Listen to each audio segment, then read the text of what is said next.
نبی علیه الصلاة والسلام مبارک فرمایي چې کله زه د معراج په سفر باندې روان وم د جبرئیل امین سره ما څه خلک وکتل. نبی علیه الصلاة والسلام مبارک فرمایي چې دا خلک یو ګوډ وکړي او په دغه ګوډ کې بیا یو فصل دانه وکړي او بیا دغه فصل له اوبه ورکړي، نو الله رب کریم دغه فصل ډېر زر زرغون کړي او ډېر زر راشین شي. الله رب کریم دې نه ډېرې غډې جوړې کړي.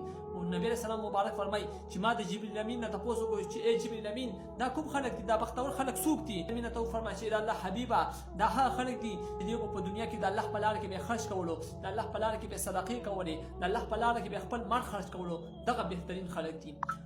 نو بیا نبی علیه السلام مبارک فرمایي چې زه لږ مخکې لاړم، الله اکبر، دا خوش قسمت خلک اوس بدبخت خلک ویني. نبی علیه السلام مبارک فرمایي چې زه لږ مخکې لاړم، ما چې وکتل نبی علیه الصلاة والسلام مبارک فرمایي چې څه خلک دي هغوی په سخت عذاب کې مبتلا دي، هغوی په یو درنو کاڼو باندې ویشتلی کېږي، وزني کاڼو باندې، هغوی سرونه چکني کېږي، بېرته روغېږي، بېرته سالم شي هغوی سرونه.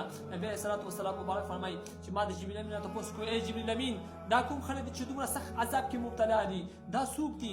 نبی علیه الصلاة والسلام مبارک فرمایي چې ما ته جبرئیل امین فرمایي ای محبوب علیه الصلاة والسلام، ای د الله رسوله دا هغه خلک دي چې دوی په دنیا کې مونځ نه کولو، دا بېلمازه خلک دي، ځکه په دې عذاب کې مبتلا دي، تر ورځ د قیامته پورې به دې ته دا عذاب ورکولی کېږي، سزا به ورکولی کېږي. الله رب کریم دې زموږ او ستاسو 15 وخته په جمع سره زموږ ادا کولو توفیق نصیب کړي. الله رب کریم دې موږ او ستاسو زړونه دې الله رب کریم د لمونځ سره ولګوي. الله رب کریم دې قسمه ګناهونه معاف کړي. لمونځ په خپل وخت سره کوو، لمونځ 15 وخته په جمع سره ادا کړو. او د الله حبیب صلی الله تعالی علیه وسلم مبارک فرمایي چې لمونځ دا زما د سترګو یخوالی دی. د نبی علیه الصلاة والسلام مبارک سترګې مبارکې چې یخېږي په لمونځ سره یخېږي.